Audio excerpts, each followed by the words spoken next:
첫 번째는 4억에 팔아넘기려고입니다. 군 기밀을 유출해서 구속 기소된 국군정보사령부 소속 군무원 수사 결과 이 정보사의 보안 관리가 아주 엉망이었던 것으로 확인됐습니다.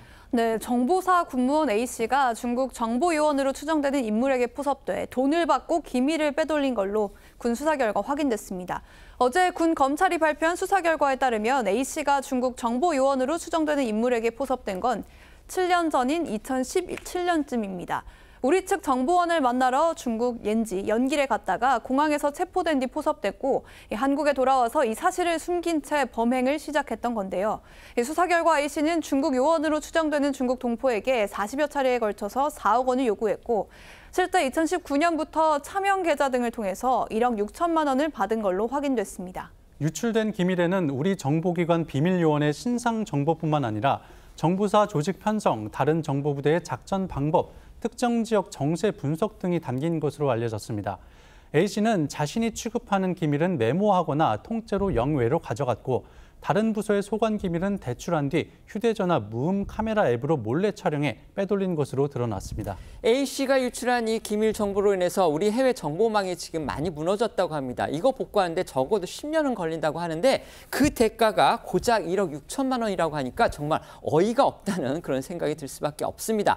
결국 돈을 목적으로 이런 범행을 저질렀다 지금 이건데요. 말 그대로 고양이한테 생선을 맡긴 꼴이 된 겁니다. 네, A씨는 당초 귀국 후 부대에 포섭된 사실을 신고했어야 했는데 그렇게 하지 않았습니다. A씨는 당초 군 검찰에 중국 요원들로부터 본인의 가족에 대한 협박을 받아 두려워서 신고하지 못했다고 진술했는데요. 하지만 A씨가 중국 요원과 나눈 음성 메시지 대화에서 최대한 빨리 보내달라는 중국 요원의 요구에 돈을 더 주시면 자료를 더 보내겠다는 식으로 기밀 유출에 적극성을 보인 사실도 확인됐습니다.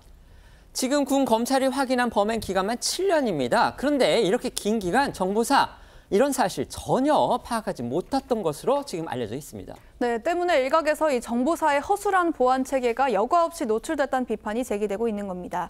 해외 공작 요원이었던 A씨의 중국 입국 사실이 중국 정보당국에 사전 노출된 것 자체가 정보사의 공작이 첫 단추부터 실패한 거란 지적이 나오고요. A씨가 장기간 기밀을 반출하거나 메모하고 사진을 찍어 캡처해서 유출해도 정보사는 아무것도 파악하지 못해서 보안에도 실패한 겁니다. 이와 관련해 군 검찰 관계자는 해당 정보사 요원에게 비밀 접근 기회가 너무 쉽게 허용됐고 영외 반출 통제가 작동하지 않았다고 지적했습니다. 이런 가운데 군 검찰은 A씨를 기소하면서 북한을 위해 간첩 행위를 한 사람에게 적용하는 군 형법상 간첩죄는 뺐다고 하는데요. 중국 정보요원으로 추정되는 유출 대상자는 특정되지 않았고 북한과의 관련성을 확인하지 못해 간첩 혐의는 빠졌다고 설명했습니다.